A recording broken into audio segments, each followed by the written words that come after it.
The bed's been known to shift back and forth. The bed started to pull out again, and nobody was there. We were in the room. This part of the ranch is very, very active. Me hacían daño.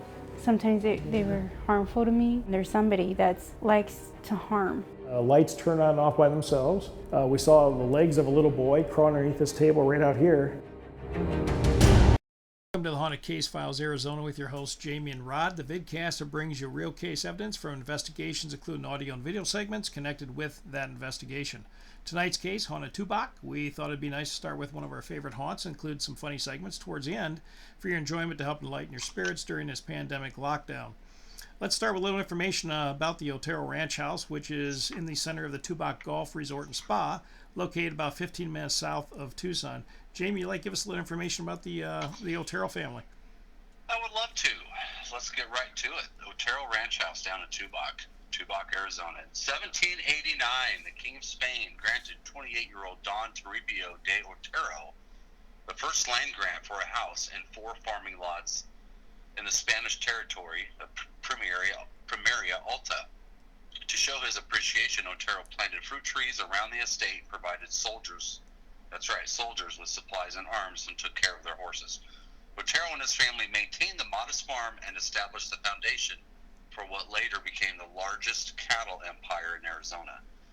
Now, fast forward to 1853, Primaria Alta was brought into the United States as part of the Gadsden Purchase, which included present-day southern Arizona and southwestern New Mexico, in a treaty signed by President Franklin Pierce on June 24th. Now, in 1861, during the American Civil War, the estate was briefly under control of the Confederacy.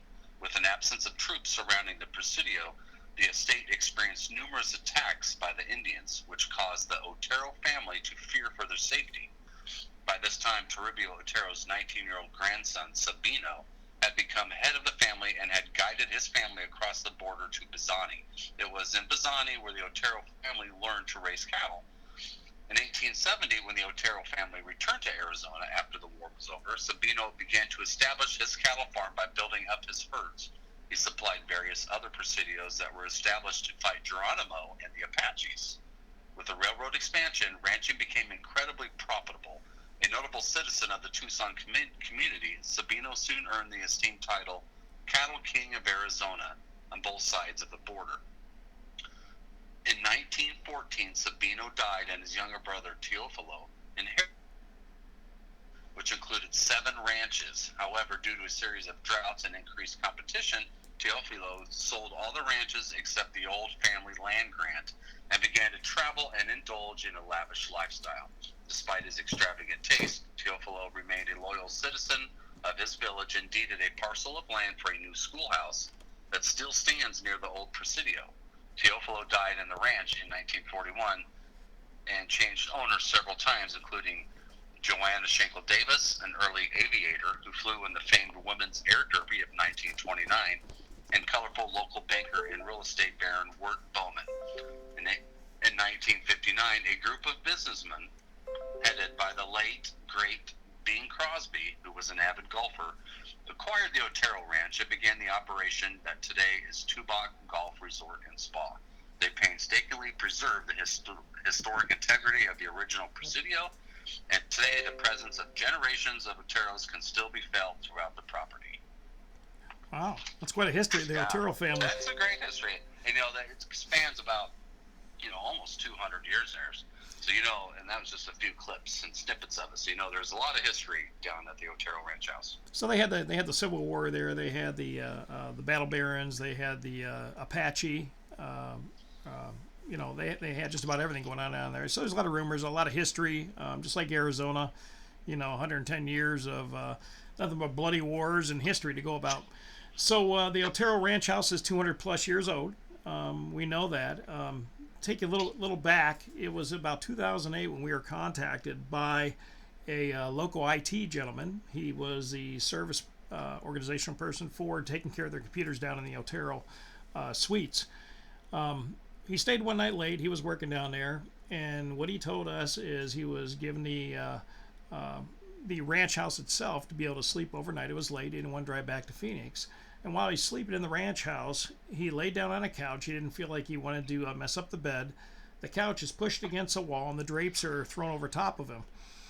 Obviously, this, being somebody who's in this ranch house by themselves, got a little freaked out. He's extra tired. He ran out the door, got in his car. He's driving around the spa and resort, probably for about an hour and a half, waiting for the sun to come up. And as he's doing it, he believes he sees this little boy looking out the window, staring at him. So he gets in touch with us, and we, in turn, get in touch with the manager down there who wanted to tell us a story. And they had a lot of stories down there. I mean, they were talking about a gray lady that would just show up. There was a married couple, I suppose, in the suite, and this gray lady just all of a sudden standing there by the end table staring at them. And of course, they headed out right away. And that's not the first occasion they've had a married couple heading out of there. But they've had all sorts of things. They've had candles floating. They've had calls from the Otero Ranch House up at the front desk from a phone that doesn't even work. Several people have seen Little Johnny. We call him Little Johnny because that's what they refer to him as. We really don't know his name. We do believe there was a little boy that drowned in the well down there. We're not sure who might have been killed or might have been maimed from the Apache Wars. I mean, it's hard to say everything that went on down in that area in that history because it wasn't just the Oteros. There was other, ranch hands and things like that down there too. So there's a lot of history, right? A lot of bloody history. But anyways, what I would like to do is, for our folks out here, we'd like to take you back to 2008. One of the very first investigations when the manager brought us down there, and he asked us if we would just stay in the ranch house. And back in 2008, you're sitting there with black and white cameras. You don't have very high-end audio devices or anything, so it's all off of DVRs. But what we did catch was kind of interesting, and I'm going to show a clip here really quick, and then we can comment on that, Jamie. But in this next screen, this next shot, you're going to see 4 screens, and you're going to see what looks like an orb. I know a lot of people like to refer to orbs and as spirit energy, but we do see this orb cross the very top left screen. And as it goes into the next room, which is the bedroom, you're going to hear this really loud thump. And when you hear this thump, it almost feels like the pressure of the room just changes, but it really feels like the room's coming in on you. And supposedly this is the same type of thump that others have felt when the bed was actually pushed against the wall. So we're going to play this clip, and I want you to pay attention real close to the upper left corner. You'll see this orb move in to the suite, into the bedroom where the other 2 gentlemen are laying on the bed. And of course, be ready for a little bit of a beep because we do have a nasty mouth on there because it kind of shocked them. But we beep that out, and I don't want to blow your ears out. So anyways, here's the video. Let's play this really quick.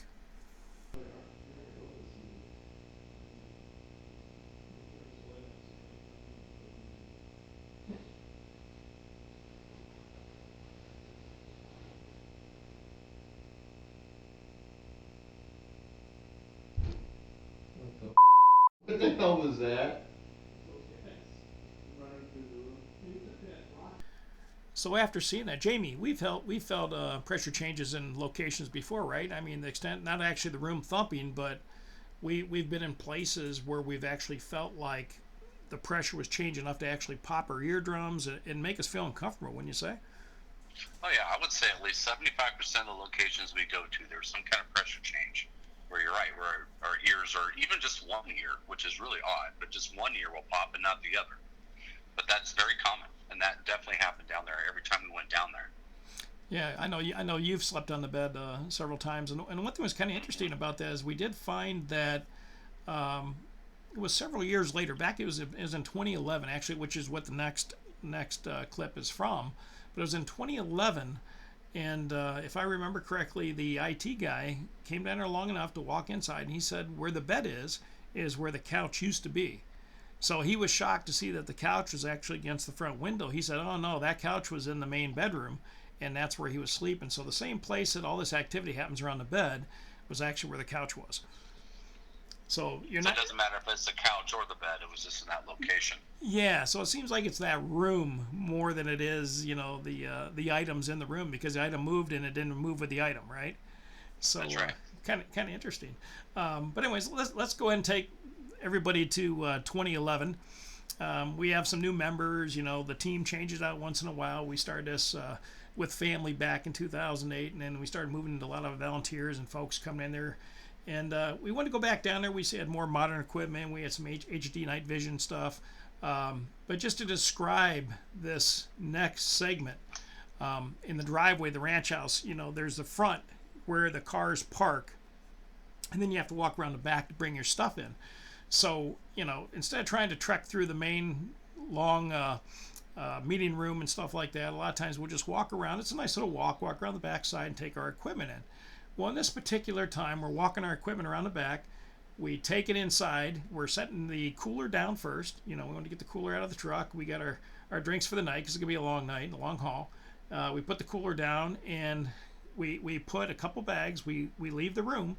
We all walk back out. There's 5 of us. We grab our equipment, we come back in. When we get back in, we find a chair, and here's a picture of it I'll be showing you guys here, where the chair is flipped upside down on the cooler. Okay, very, very weird, because you just got to wonder, was there something there with enough force to flip that chair, or was it somebody playing a trick on us? We don't know how they could play a trick on us, because we weren't there very often. We do lock the door every time we leave as well, just so nobody's grabbing our equipment, because it's on the back side of the house. But we're talking like 3 minutes, 4 minutes, we come back, and here's this chair flipped on top of the cooler.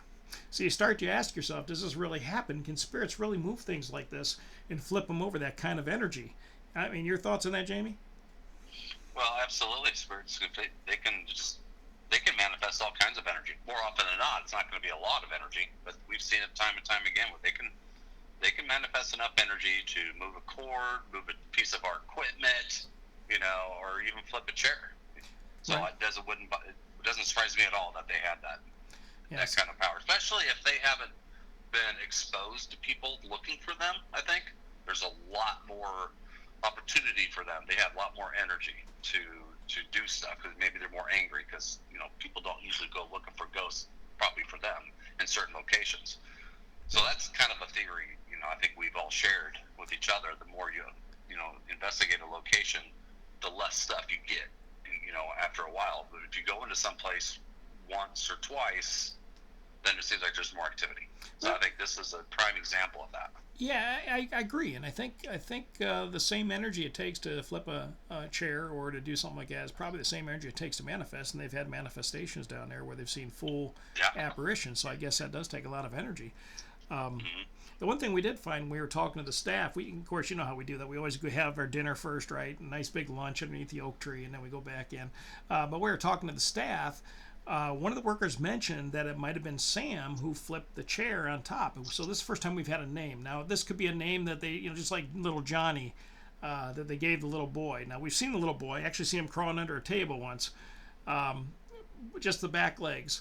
But we don't know if his name's Johnny, so we referred to him as Johnny. And here's Johnny, and here's Sam, right, who flipped the chair. They're saying that's probably Sam.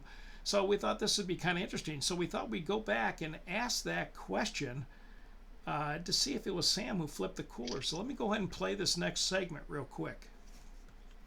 Chair on the cooler, was it Sam who did it earlier today? Let's play that again, see if we can make out what's being said. Chair on the cooler, was it Sam who did it earlier today? So Jamie, your thoughts on what we just heard? Here's a spirit saying Sam did not do it. So do they know who did it? Well, you know what? Sam obviously didn't do it, but they're not going to give names, are they? A lot of times they do, sometimes they don't. That's what you got to love about the ghost world. But a lot of them, if it's an intelligent haunting, they know what we're saying, they know why we're there, and they know what we want to know. But a lot of times they just don't play along. Right? And you got to ask yourself, does that mean that they were right? There really is a spirit named Sam, or are they mocking the workers here because they refer to Sam all the time, right? But then the other question we have to have is, who's this lady who's answering this question, right? Is she the lady in gray? Is she Mrs. Otero? A relation or a cleaning lady? Who knows, right? Anyway, final word on that EVP? No, it's great. There's so many EVPs that are awesome, and that's just one that kind of justifies that there's something there, and that's intelligent. And that's what we're looking for. Yeah, we do. That's good. All right, so let's continue on with the 2011 investigation, and the next clip. And by the way, these are all live clips, obviously live video, live audio from the investigations. We just think it's a lot better to bring it out so you can see it yourself. But in this next one, you're going to see that we're all sitting around a table, This is considered the main dining room, or it's the large conference room, is what they call it now because they hold conferences there. We hear noises along the hallway on the left, and you hear Rob thinks it'd be a good idea to walk down to that area, with under the supervision of the camera system, obviously, because we don't let anybody go on their own. And you hear a female voice say no. So let me go ahead and play this for you really quick and see if you can hear that. Oh, you think it's out by the back door again? Closer to it, yeah. Yeah, if you want to move down, look for this one. Yeah, I'm thinking the kitchen area. But as long as the camera can see that. Well, I mean, it is a long room.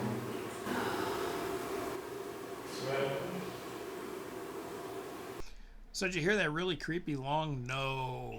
Yeah, that's great. So Love it. yeah, is that the same female? Do you think? That it almost sounds like the same octave as the first one that mentioned about Sam in the cooler. Yeah, it does kind of sound the same. Of course, a lot of them do, but since it's in that same location, it could be the same woman, and I just want to know who it is. She's following us from room Who's to room, that right? Yeah. Yeah, she's following us from room to room. So and it's a direct response, right? I mean, the other one was a direct response to the cooler, and this one here, what is Rob going down towards that she's protecting, doesn't want him to go down there? I mean, the only thing that's down that hallway is the used to be like the kitchen, if I remember correctly, right? You go down the hallway, you got the kitchen. What's down there that they're hiding? Well, who knows? Remember, that's the kitchen where they had to build a temporary wall, which became permanent. What's behind that wall that they were trying to hide? I don't know if you remember that. Oh yeah, I do. Yeah. Yeah. So we never really got an answer on that one. Plus, at the end, there is another door that opens up to go to the attic. If you pull down those stairs, you pull it down, one of those pull down ones to go upstairs. So maybe there's something down there to go into the up to the ladder, up to the attic that she just wants to protect. Yeah, or that's a special point where they enter in now. Maybe that's a special portal down there for them, and they know that we're portal walking or something like that. And every time we go down there, it does feel creepy at the end of that little kitchen hallway. I'm not gonna lie, it's dark and it's kind of creepy. We've got that wall.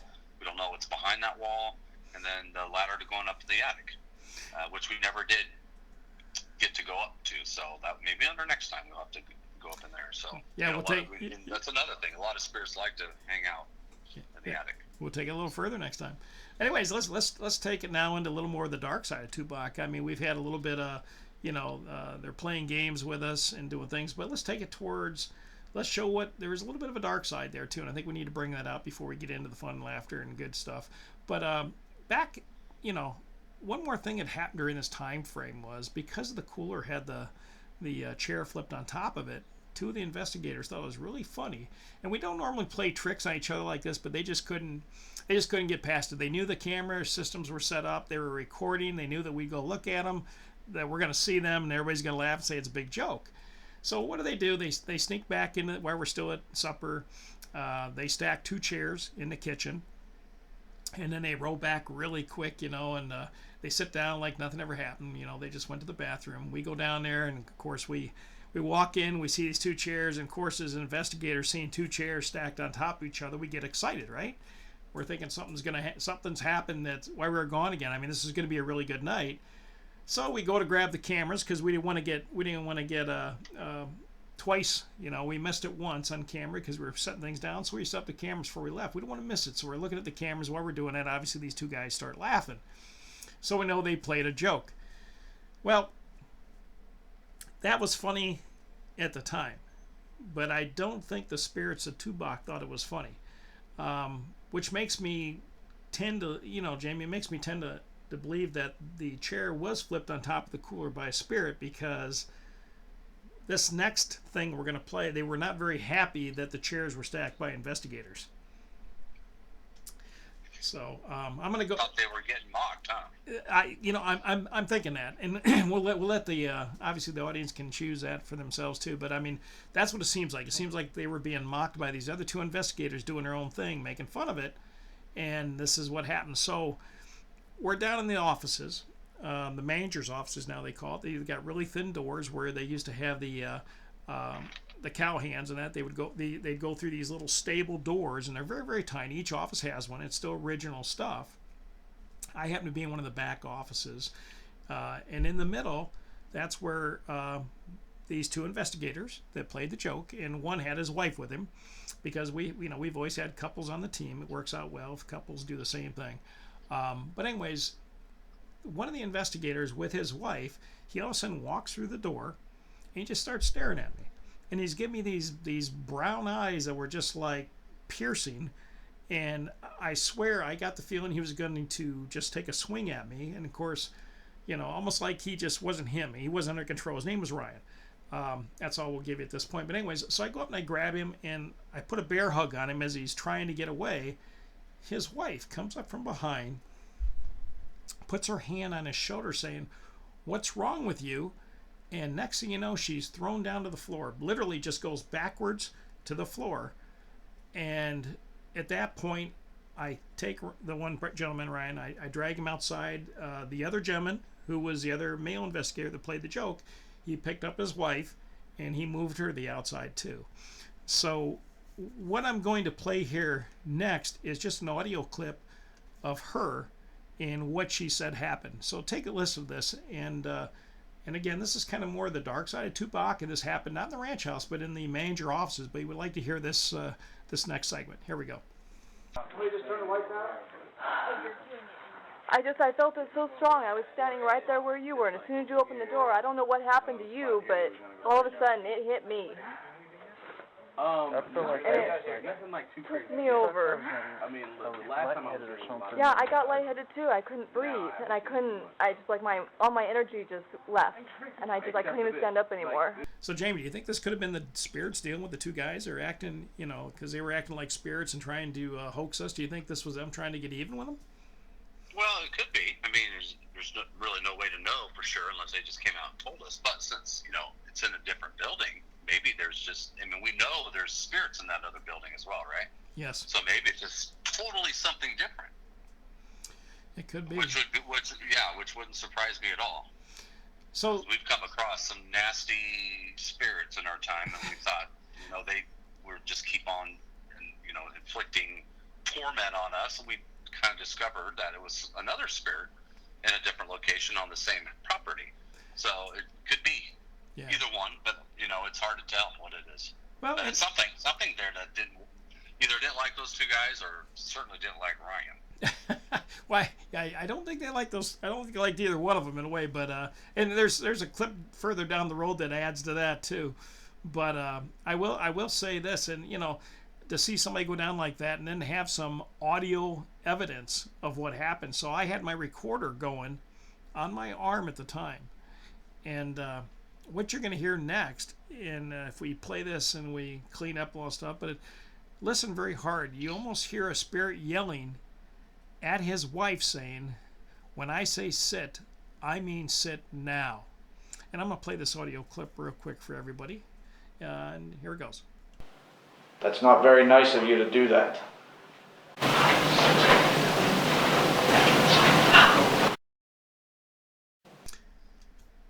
Okay, so let's hear that one more time. Let me play it one more time. Listen again. When I say sit, I mean sit now.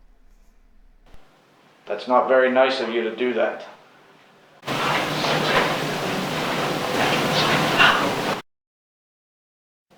Jamie, once again, sound like some very upset spirits when you say. Yeah, pushy and bossy. I can't believe that. That's a great EVP. Right. I mean, that's total intelligence right there. Yeah, that's fantastic. Yeah, well, and the one thing with PAPS is we don't provoke. We go into homes, we don't provoke. We don't try to make silliness or make fun of spirits or do anything in any way that will affect families living there. This just happened to be a little bit of a stunt that the guys are doing, not even really realizing that the spirits put the chair in the cooler to begin with. And I think they learned their lesson. But this next one's very interesting as well. Now, this is the other gentleman, okay?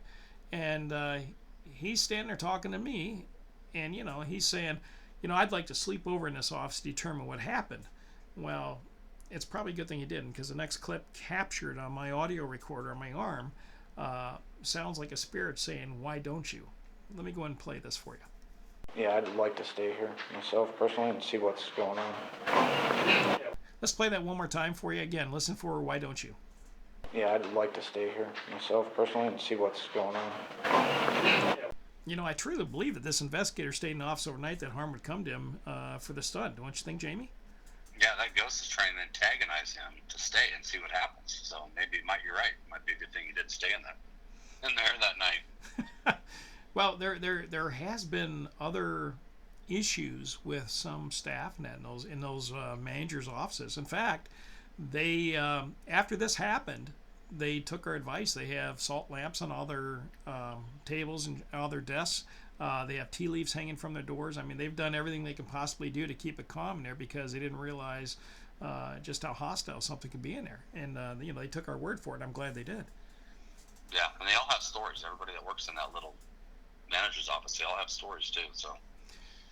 Right. So what I'd like to do is take it into one more clip here on the 2011 investigation. This is very interesting as well. Now we've got Adam sitting in the kitchen, and this has all happened already. We've got Ryan and his wife isolated. Rob's watching over him, and here's Adam sitting in the kitchen, and Adam's asking for a spirit to make his presence or make its presence known. And of course, we already know that something's made their presence known, but he's asking to make their presence known in the kitchen. And this is a very disturbing clip. It comes back and it says, "I'll kill you." And let me go ahead and play this for you. If there's anybody in this room with us, can you please make your presence known?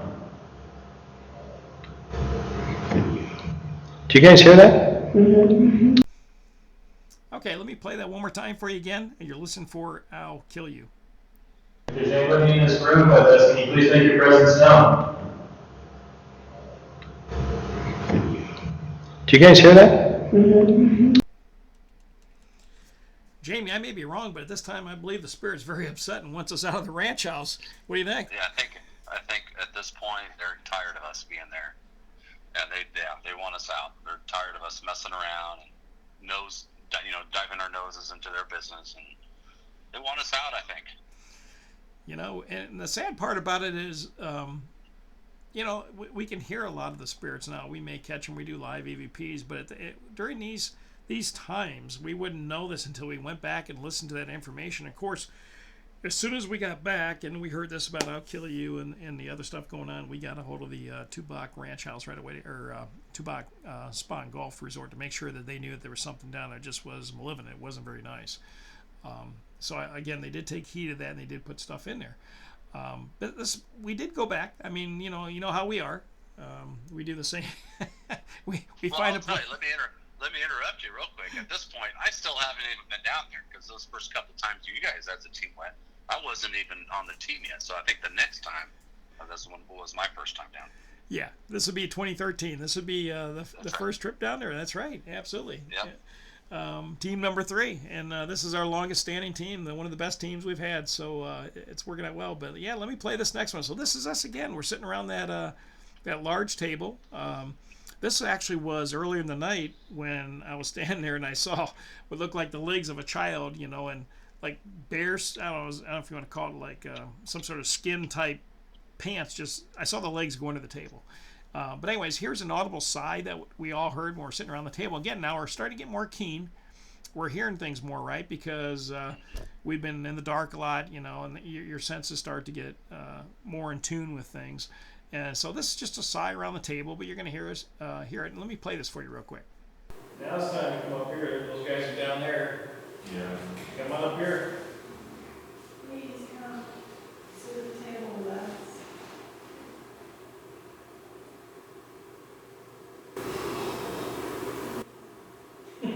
Who's that? Okay, real quick, let's just play that one more time for you. And again, this is a sigh. Now it's time to come up here. Those guys are down there. Yeah. Come on up here. Please come to the table with us.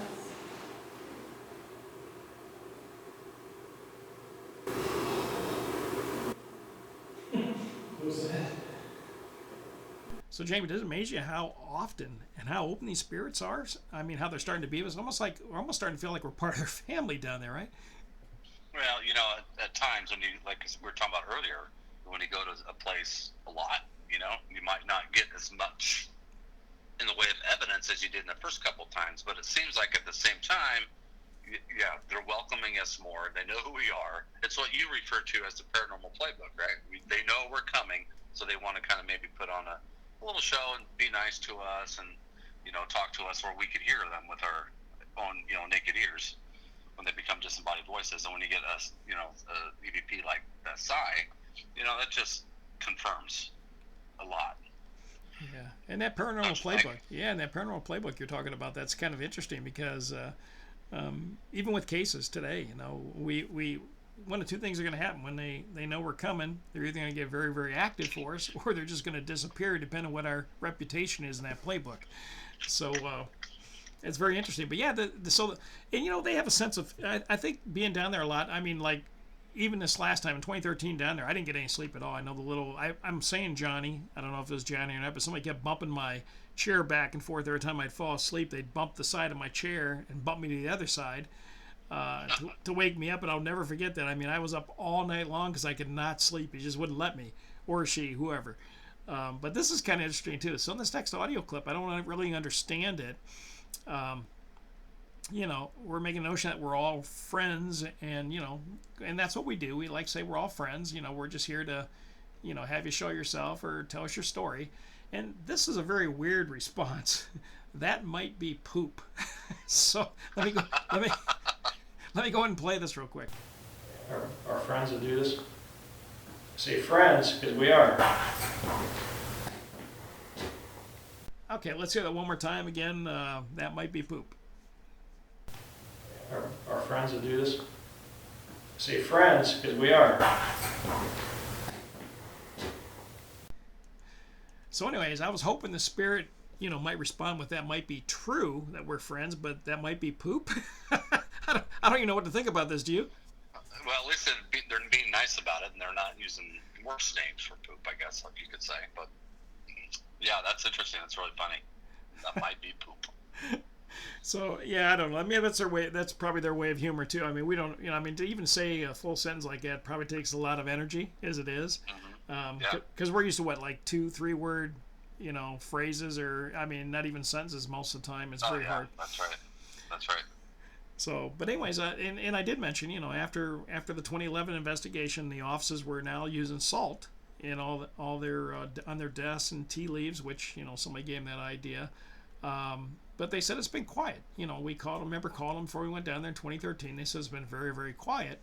But this is a neat little clip. This is David, I think it is. He's sitting in one of the offices, and he says, "Does assault bother you?" And listen to the answers. I think I hear at least a yes and a oui, and like French and everything else. So let's go ahead and listen to that. Do you wish the salt was gone?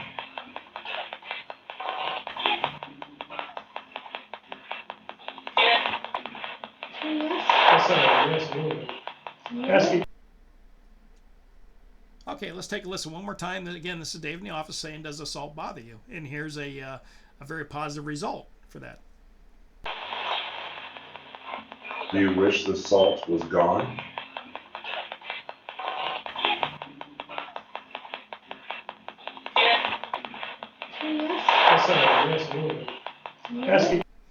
So a lot of times it's very hard to understand what a spirit is saying. In the next audio clip, it's very easy to hear what he or she is saying. These clips are from the very first 2018, and here we are again, right, Jamie? 2013, 2018, we're down there again. But like I said, sometimes it's hard to understand what they're saying. Obviously, with the salt, there was a compliance. It sounds like whenever, and we've had that before, I think too, haven't we? When we turned on salt lamps, they said they don't like the salt, or we hear them run, leave whenever the salt gets turned on. Do you remember those? Well, see, we've got so many. and I know there's been several when it comes to the salt lamps EVPs that we've got. Yeah, that has something to that effect. We've got so many. Well, anyways, let's just play this. This is a real clear EVP here too. It's just 2 words. Now go. But let's go ahead and play this one for you. Thank you. I appreciate it.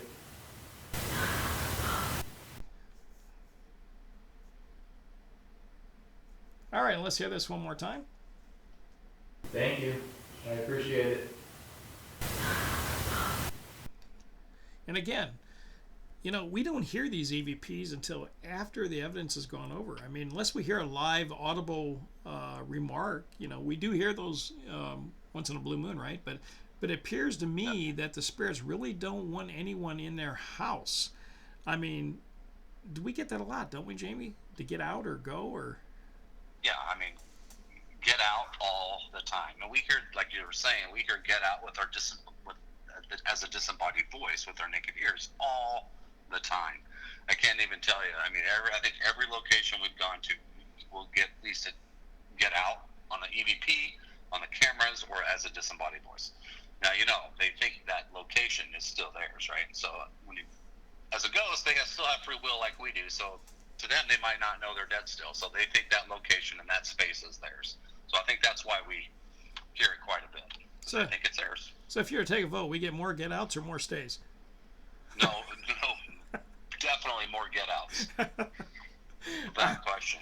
All right, well let's take us forward to what we consider a Class A EVP. Yeah. What's that? Some of them aren't nice either. Some of those get outs, there's a couple swear words mixed in there too. Yeah, that's where the bleeps come in. Which is amazing. Yeah, that's right. Oh, anyways, yeah, that happens a lot. But let's take it out of this Class A EVP. It's so clear. Someone was doing a test with a single candle at the table, and they asked the spirit to blow it out. Now, if I remember correctly, this is during one of our tours. This should have been like 2018. I think we took some folks down there with us, which was the first time we've really done that with a full open tour. Normally, we just investigate, and we'll go a little further into the DJ Halloween special, after this. But this was a tour, I think, and we're asking about the spirit if they can blow out the candle. And what you're going to hear in this next clip is very clear. Why don't you ask us first? Listen to this. Can you blow that candle out for us? He was asking us to build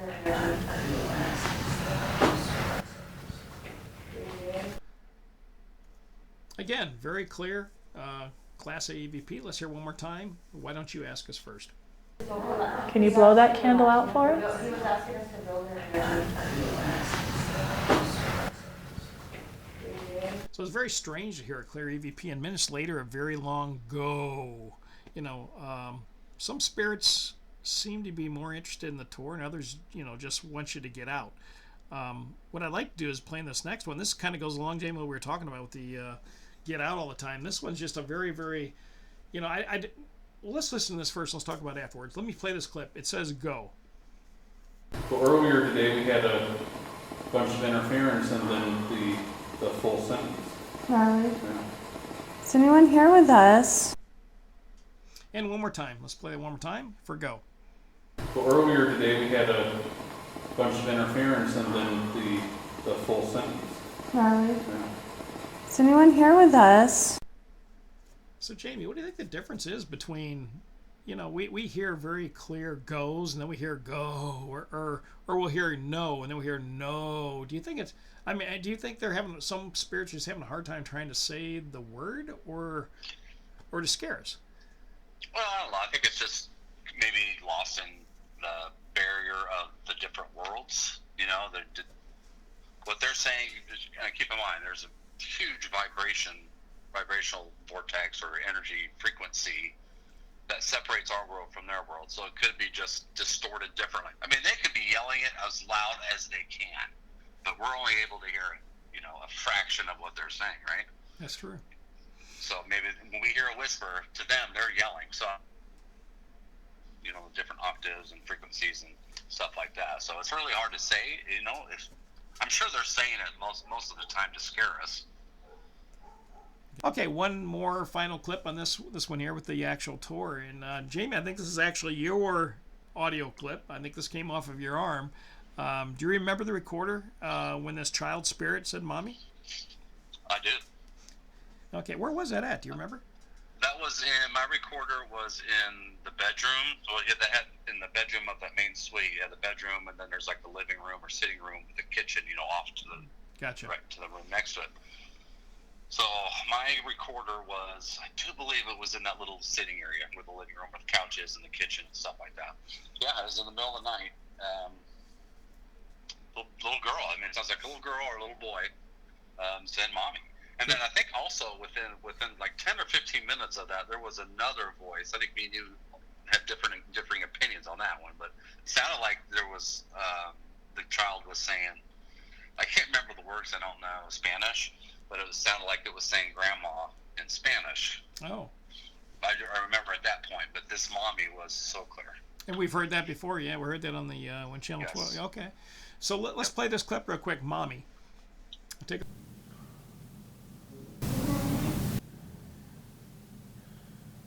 And let's go ahead and play that one more time, very clear.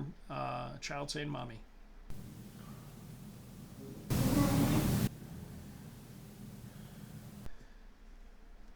So I don't know about you, Jamie. We go into homes, we've heard mommy or daddy. I mean, but a lot of mommies. I mean, it's kind of sad. It makes us wonder, you know, in the spirit world, are these children that are lost?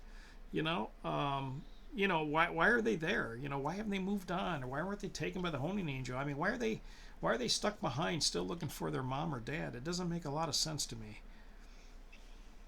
Yeah, but I think a lot of the ones that we hear are residual. It's just playing that stone tape, that tape loop theory. You know, they're just something. You know, the child did say "mommy" at that same spot. You know, however many years ago, and it was captured in space in that time, and it just, when the conditions are right, it'll just play that "mommy" every once in a while. And we might not be able to hear with the naked ears, but sensitive equipment like a recorder or camera can pick it up. I think a lot of times that's the case. But there are times when we know that there is a child still on the premises, and we hear "mommy," that the child is there. Yeah. It's not always residual. But I think maybe in this case it could be residual. I'm not totally sure, because we know Johnny's there, but there's been so many children that have come and gone through the Otero Ranch House in, you know, the 150 plus years. Yeah. So it could be either or, but it's, you know, and I just, yeah, you're right though. It does make us sad. I think there's a child being lost, you know, not moved on. Yeah, and we do try to help them. We do try to help them move on when we can. But again, this is one of those ones that I don't think we knew until we were gone and back listen to our evidence. So maybe next time we go down there, maybe we'll try to find the little one. But anyways, let's get. I mean, so we've taken you through kind of the normal investigation. We took you through the dark side of Tubac, and now we're taking a little bit of sadness here. You know, with thinking there's a child that's left behind. That again, we'll probably have to try to figure out why and maybe help that child move on. But I'd like to take you in a little bit more on the humorous side. So, Jamie, you were talking earlier, you know, about the dark hallways, and I mean, this place, when the lights are out, and you don't know this place, it's scary. Now, with investigators and us, we're scattered throughout, 3 rooms, and we're used to somebody walking up or opening a door or coming in, because that's just the way we are. Well, and this would have been, I think it was 2010. We had a request from a very well-known rock station, you know, and they had 4 disc jockeys that wanted to accompany us down there for a Halloween show and come back and talk about the next day. So, you know, we obliged them. We said, sure, let's have you go down with us. And they showed up. We were already inside the ranch house. We had all our stuff unpacked. They come walking around. You know, there's 3 ladies and 1 gentleman, and very nice DJs. They come walking in. They said, so where are we staying? And I said, well, you're going to stay in the ranch house. They go, no, I thought we were staying in a casita. And I go, no, you guys are staying in the ranch house. He says, you're kidding me, right? And he goes, no, you're staying in the ranch house. We're not joking. You know, we want to give you the full the full idea. You get the full experience. That's right. So, anyways, he turned to me and he said, you've got to understand, I'm taking my luggage out of the trunk of the car. As I'm doing this, somebody pushes me into the car. He says, I literally is being pushed into the trunk. And I said, you're kidding me, right? And he goes, no. He says, I feel like I'm going to be a token here. He says, I don't know, I don't want to stay here. And I said, look, you'll be fine. We'll take care of you. We finally talked him into it. They were very accommodating. They brought their stuff in, you know, and we started the investigations. Very funny at first, you know, we were cutting up and laughing. Now we're getting into the investigation, obviously, right? And Adam's sitting on the bed, and I'm standing between that area you were talking about before, Jamie, which is between the bedroom and the kitchen. And the 4 of them are sitting on this couch, and you know, literally they could have been sitting on top of each other because it was dark, and they were starting to get a little scared, you know, because here we are asking questions and stuff. And I said, it's fine. But anyways, as Adam's asking questions, the K2 not only starts to light, it starts to move on the bed. And you're going to hear their shock that they had from what they heard. And take a listen to this, please. Can you move that bed that Adam's laying on? Oh, shit. Oh my God, oh my God, oh my God, oh my God. Don't move, don't move, don't move. Oh my God. Don't move, guys. Just stay here. Oh, you got me too? Come on. Stay there. So I know it's pretty funny hearing the reaction of somebody in the dark like that, but Jamie, wouldn't you say that would be a true shock to someone who's never experienced the paranormal before? Oh yeah, absolutely. That, you know, when we were kids before we got into this, that anything like that would really scare us. So yeah, that really got them. So later in the night, the energy is so thick. I mean, you could just almost cut it with a knife. We could feel this energy just building up, and there was voices talking to them. You know, later on we found out, like, saying, "Oh, poor, you know, Dino, oh, poor whatever." So we know they're around them, so they could feel them. But you know, again, they had never experienced this. But anyways, the energy was so thick between the bedroom and that archway again that Adam, you know, he comments. He goes, "Rod, the hairs on my arm are standing up." He says, "Come here, feel this."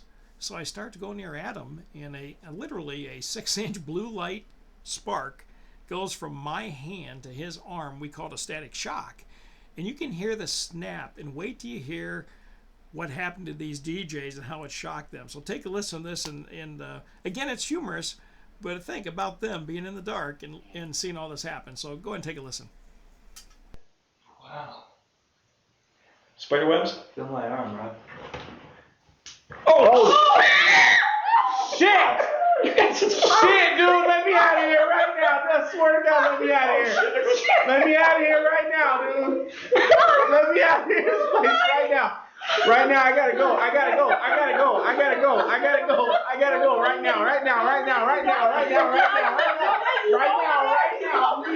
go outside.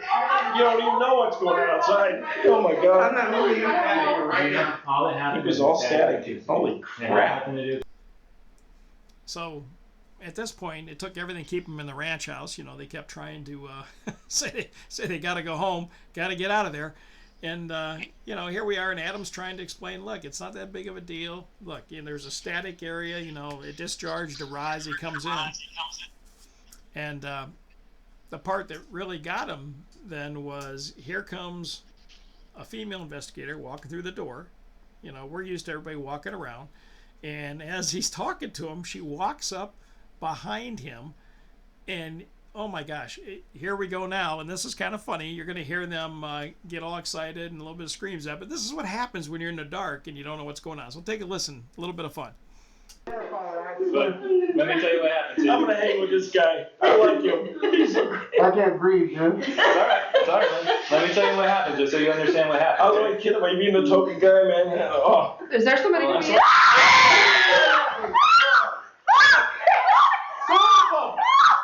Leave it, dude.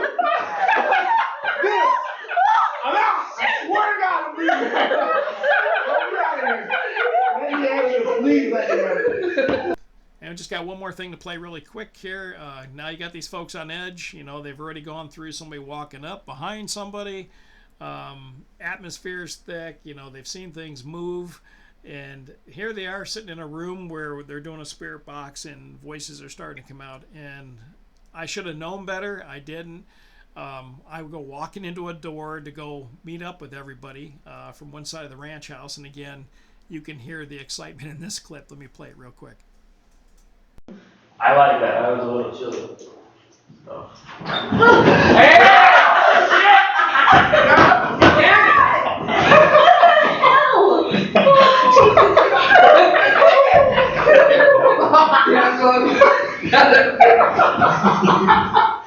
I hope you got that on film.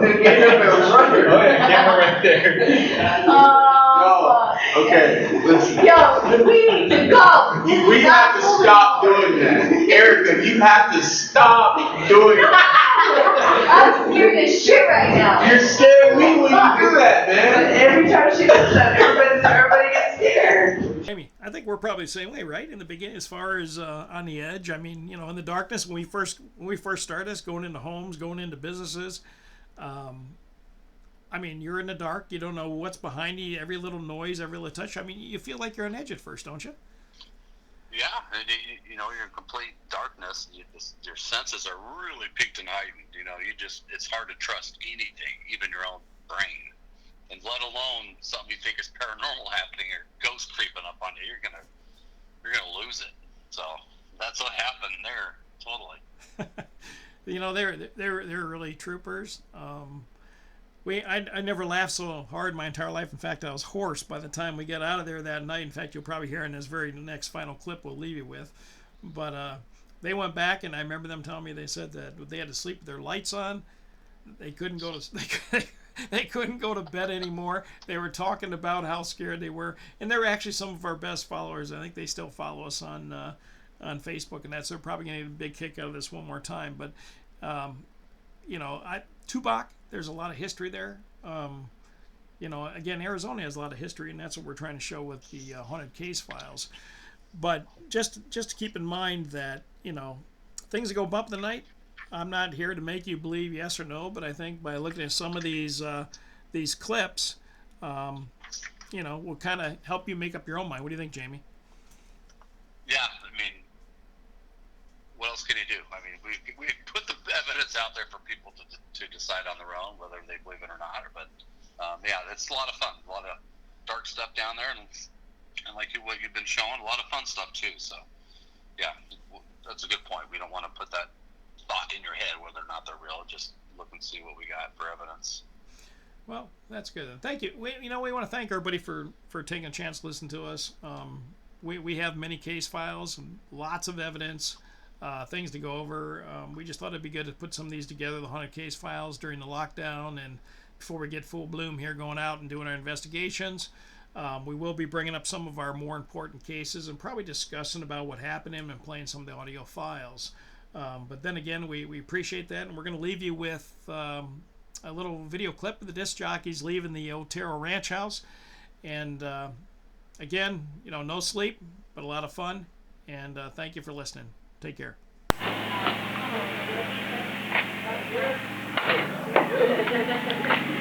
The Power 98 group. Never. Awesome. We made it, you guys. That's right, you made it. This girl right here, I'm Erica Montez. never speaking to you Gino again. Green, I'm never talking to her again. Never. Just every minute of our relationship, we are no longer friends. Good, we got We don't that. even associate. This is done for us. All right, you guys did good. We made it though, you guys. You made all other radio stations proud. So. All the guys that were scared to come out, look at us. Yeah. We did it. You got it.